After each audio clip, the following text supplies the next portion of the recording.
وبحمدك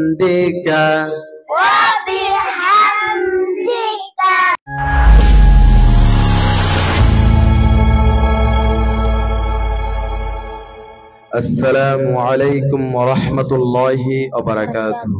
সম্মানিত মুআল্লিম ভাইরা, আশা করি সকলেই ভালো আছেন। আমি আল্লাহর রহমতে আলহামদুলিল্লাহ ভালো আছি। একজন নুরানি মুআল্লিম ভাই আমাকে অনেকদিন ধরে বলতেছেন যে দ্বিতীয় ও তৃতীয় শ্রেণীর শিক্ষার্থীদেরকে কিভাবে আদিয়া সালাত শিক্ষা দিতে হয় সে সম্পর্কে একটি ভিডিও দিলে ভালো হতো। শুধু একজন নয়, অনেকজন মুআল্লিম ভাই কমেন্টের মাধ্যমে জানিয়েছেন। তাদের উদ্দেশ্যে আজকের ভিডিওটি করা। ভিডিওটি না টেনে ধৈর্য ধরে শেষ পর্যন্ত দেখতে থাকুন। আশা করি ইনশাআল্লাহ এইখান থেকে আপনারা খুব সুন্দর দ্বিতীয় ও তৃতীয় শ্রেণীর শিক্ষার্থীদেরকে এখান থেকে আদিয়া সালাত গুলো শিখে, নিয়ম কানুন গুলো শিখে বাচ্চাদেরকে শিক্ষা দিতে পারবেন। আমি 2-4-5 দিন আগে একটি ভিডিও দিয়েছি দ্বিতীয় ও তৃতীয় শ্রেণীর শিক্ষার্থীদেরকে কিভাবে আদিয়া সালাত শিক্ষা দিবেন। আপনারা বিস্তারিত চেয়েছেন, সেজন্য এই ভিডিওটি করা। আপনি একটি শব্দকে কতবার করে পড়াবেন, নিয়ম কানুন গুলোর লিঙ্ক আমি এই ভিডিও ডিসক্রিপশন বক্সে দিয়ে দিব, আপনারা সেখান থেকে দেখে নেবেন। প্রথম শ্রেণীর মধ্যে আমরা 5 সুরতে শিক্ষা দিব, দ্বিতীয় শ্রেণীর মধ্যে 3 সুরতে, তৃতীয় শ্রেণীর মধ্যে 2 সুরতে। অর্থাৎ দ্বিতীয় তৃতীয় শ্রেণীর শিক্ষার্থীরা যেন দেখে দেখে আদিয়া সালাত গুলো পড়তে পারে, ওইরকম যোগ্যতা বাচ্চাদেরকে করে দিতে হবে, যেহেতু মাদ্রাসায় পড়ে। আর লেখার মাধ্যমে আদিয়া সালাত গুলো দাওয়াত দিতে হবে। আপনার দ্বিতীয় তৃতীয় শ্রেণীর মধ্যে আপনার লেখার মাধ্যমে বাচ্চাদেরকে আদিয়া সালাত গুলো দাওয়াত দিবেন। এটা হচ্ছে যে নিয়ম, পরীক্ষার মধ্যে এগুলো আসবে।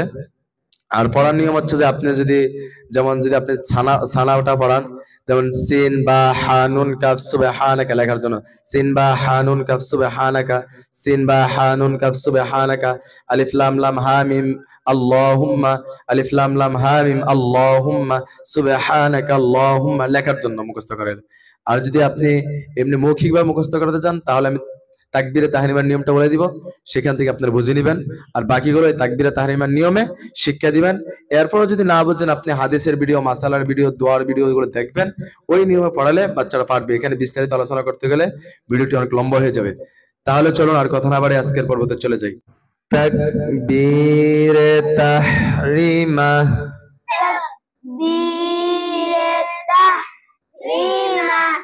তাকবীরে তাহরিমা,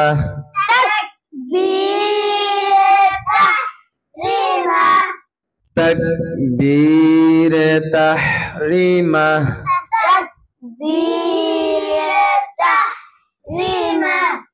আবার বলেন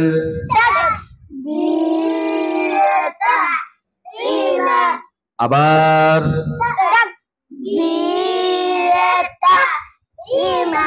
আবার,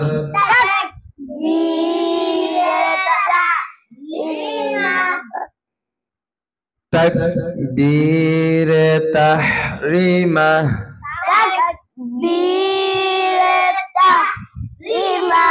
এভাবে আবার বলেন। আবার আবার বলতে থাকেন 5 বার, 10 বার, 20 বার, 30 বার, অর্থাৎ যতক্ষণ পর্যন্ত বাচ্চাদের মুখস্থ না হবে ততক্ষণ পর্যন্ত বাচ্চাদেরকে পড়াতে হবে। আশা করি বুঝেছেন। আল্লাহু আকবার,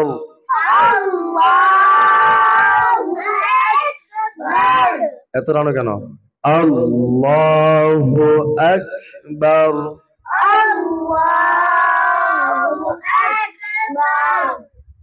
আল্লাহ এক আলিফ টান, কয় আলিফ টান? তাহলে আল্লাহ বলতেছ 4 আলিফ টান কেন? আল্লাহু আকবার, আবার বলেন আবার,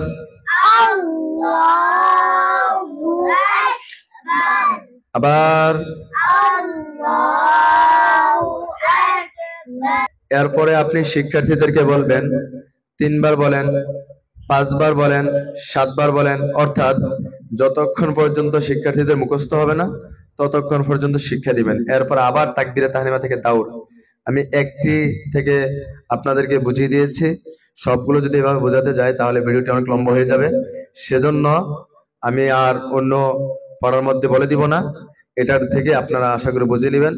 আর বাকিগুলো তো বলেছি, এই ভিডিও ডিসক্রিপশন বক্সে লিংক দেওয়া থাকবে, বাকিগুলো সেখান থেকে শিখে নেবেন ইনশাআল্লাহ। সানা সানা। আপনার খেয়াল রাখতে হবে প্রত্যেকটি পড়াকে কমপক্ষে আপনি 3 বার পড়াবেন, তারপর বাচ্চাদেরকে আবার বলেন, আবার আবার এগুলো পড়ে। প্রত্যেকটি পড়াকে কমপক্ষে আপনি 3 বার পড়াবেন। সুবহানাকাল্লাহুম্মা সুবহানাকাল্লাহুম্মা ওয়া বিহামদিকা ওয়া বিহামদিকা ওয়া তাবারাকা ইসমুকা ওয়া তাবারাকা ইসমুকা ওয়া তাআলা জাদ্দুকা ওয়া তাআলা জাদ্দুকা ওয়া লা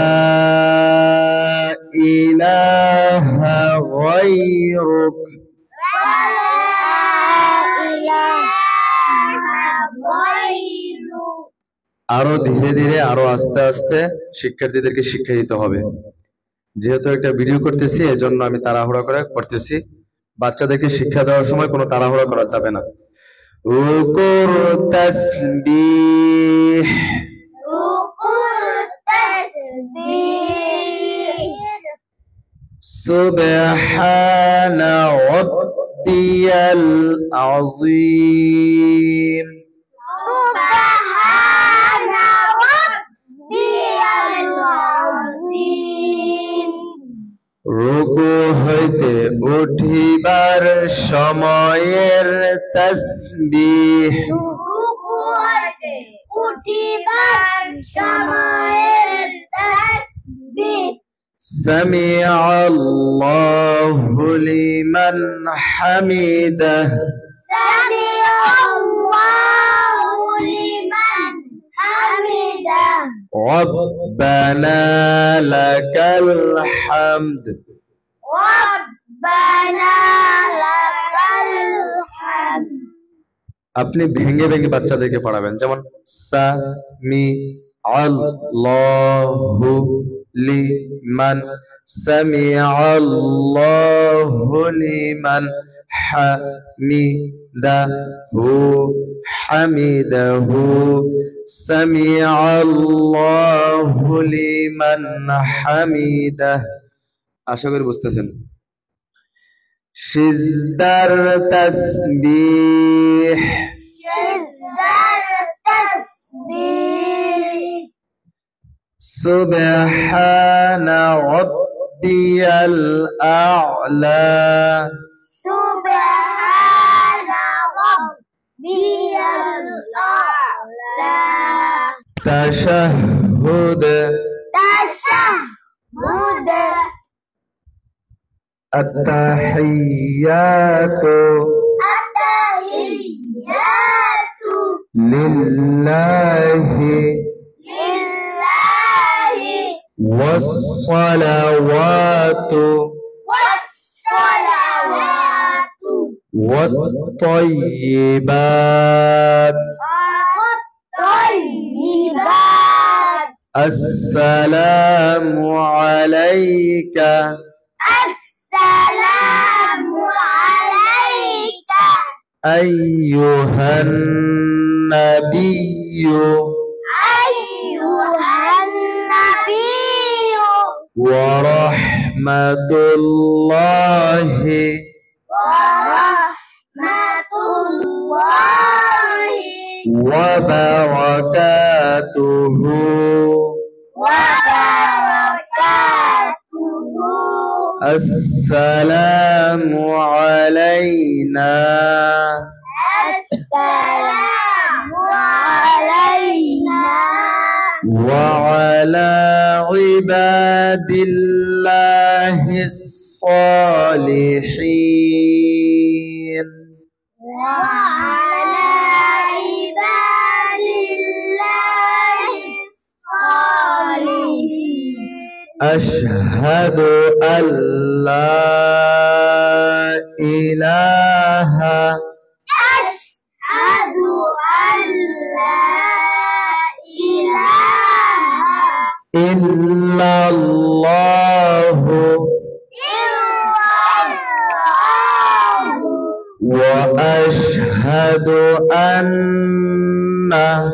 وأشهد أن محمدا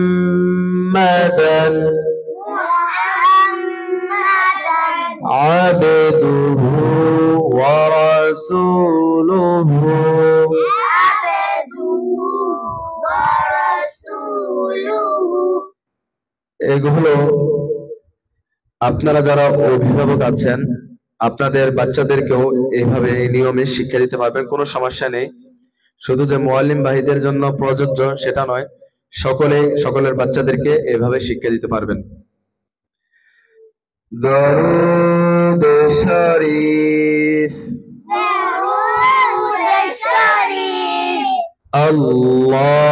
আল্লাহুম্মা সাল্লি আলা اللهم صل على محمد محمد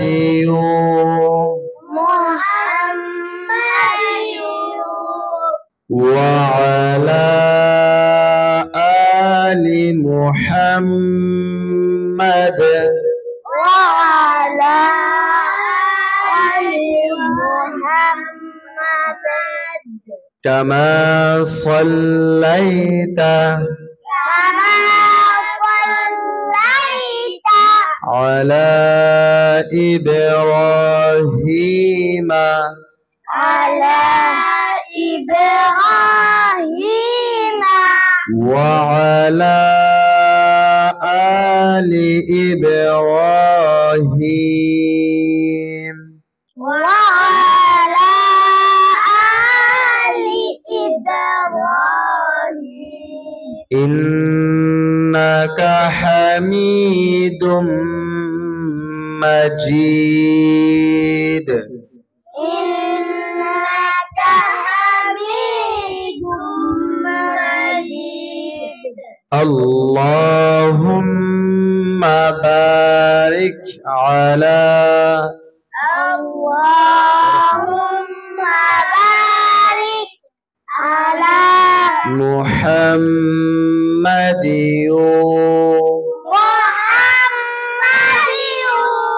وعلى آل محمد وعلى آل محمد كما باركت كما باركت على إبراهيم على إبراهيم وعلى آل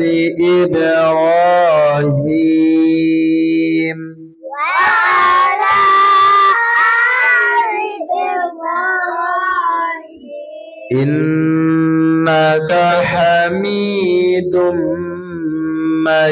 مجيد إنك حميد مجيد এগুলো আপনি শিক্ষার্থীদেরকে নুরানি স্টাইলে শিক্ষা দিতে হবে।